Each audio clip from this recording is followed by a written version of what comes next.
काल बनवले होते डाळीचे लाडू आणि उरलेला पाक होता. म्हटलं काहीतरी जुगाड करूया, तर मी बनवल्या पाकातल्या पुऱ्या.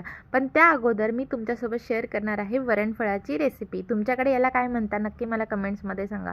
त्यासाठी लागणारे साहित्य: बारीक चिरलेला टोमॅटो, लाल मिरची, हिरवी मिरची, कस्तुरी मेथी, बारीक चिरलेला लसूण, चवीनुसार मीठ.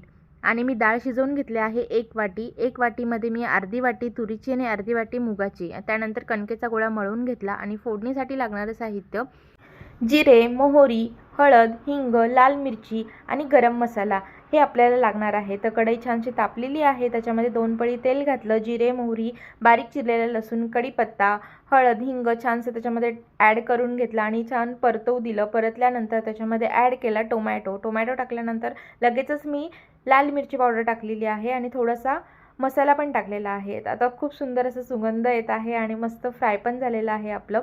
आणि वरून लगेच मी कस्तुरी मेथी ॲड केली. आपण नंतर पण ॲड करू शकतो, पण ह्याच्यामध्ये आधी ॲड जर केली तर अजूनच छान टेस्ट लागते.